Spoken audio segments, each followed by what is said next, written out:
What up, everybody? It's your boy Aaron from First and Faithful. Wanted to talk a little bit about Emmanuel Sanders. I know a lot of people have talked about the loss of him for the Niners and how big that's going to be for the team, and a couple reasons why I personally don't think it's that big of a loss. I think it's overblown a little bit. And a couple reasons, simple reasons why is I think the first and foremost was and is he was the perfect guy at the perfect time for the Niners last season. They had an exceptionally young receiving room, right? You had Debo, KB, Pettis. Like, who was the veteran of that group? Who was the leader of that group that could take everybody under their wing and be like, hey, guys, here's what we're going to do. This is how we're going to prepare. They didn't have that guy. Sanders was that guy. Sanders was perfect as that guy, as basically essentially was a mentor, right?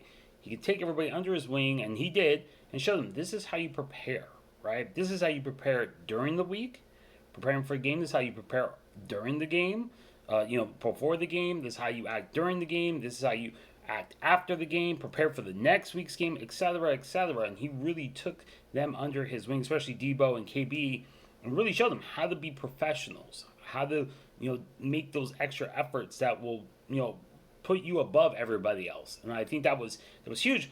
And you see those lessons kind of carry over. You've seen Debo and KB especially really take that to heart, and you've seen this offseason they've been focused, working out, even though obviously with quarantine and all that, them being able to get back to the practice facility, they've been doing their own thing and grinding. Debo especially poised to take that leap in his sophomore season. Another year with Jimmy, the familiarity between those two. Another year, in Shanahan's offense, understanding that more and really making that next step. KB doing what KB does. I'm a huge KB fan.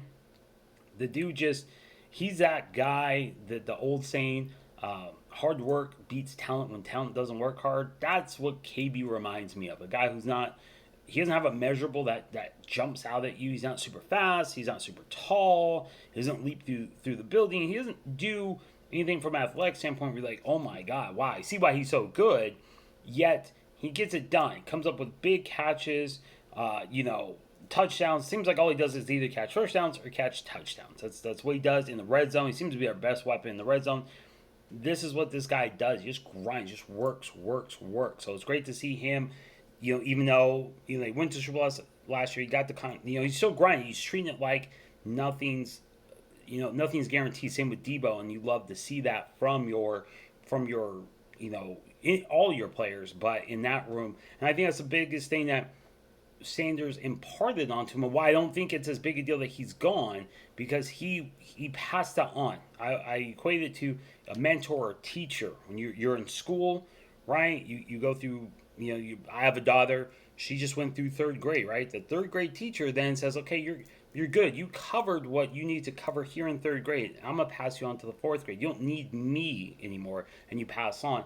Same thing here. Sanders taught him how to make that transition to be professionals, high-functioning professionals, in the NFL.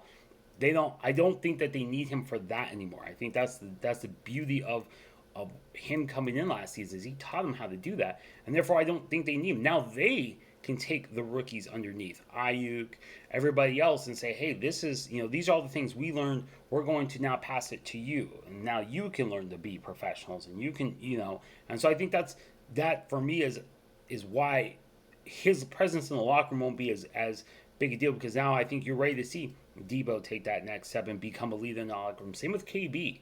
And I think you're going to see that this season, is those two being the leaders of that receiver locker room, and honestly leaders of that leaders on the offensive side of the ball. With Jimmy, I think with Staley gone, it's going to be Jimmy, it's going to be Debo, it's going to be Kittle, KB. Those are going to be your four. I think the four main leaders of the offensive side of the ball, and that's great. And I think that they're ready to take that leap. You take that next step. So Sanders was great with what he was able to do in terms of imparting that onto him, but now they'll be able to take that next step. And for me, that's the biggest thing he was able to do. The other thing, I know a lot of people are like, oh, his production on the field. Let's be honest. The production on the field, it's all right. I don't think there's I would be shocked if you can't replicate that production and more through the other receivers, even Brandon Ayuk, the rookie coming in. I mean, I got his numbers right here. In 10 games he played with the Niners, 36 catches, 502 yards, 3 touchdowns. The thing is, half of the yards came in 2 games against the Cardinals and against the Saints. 269 of his 502 came in those 2 games. 2 of his 3 touchdowns came in those 2 games. I think almost a third of his catches came in those 2 games. So once you take those out, it's the production just wasn't. I think because he was such a big addition to the team, and I love Emmanuel Sanders. He was great. I wish him the best in New Orleans. Not too much, obviously, but great professional. Loved his addition to the team, but the production. If you push out over a 16-game season, if you take it to 10 games he played with the Niners, and you take his averages and you go, okay, we're gonna extrapolate for a 16-game season. We're looking at 58 catches for 803 yards and 5 touchdowns. That's not. I have a hard time believing you can't get that from what's left over. I would not be surprised if Brandon Ayuk gets, if anything, at least the yards and touchdowns. He may not get 58 catches, just depending. I mean, Garoppolo spreads the ball around so much, hard to say. But if he doesn't hit, if you tell me Ayuk starts 16 games or comes close to that, I have no doubt he's going to hit the yards and the touchdowns, no problem, no problem whatsoever. So from a production standpoint, you're not really missing anything. Some younger, faster.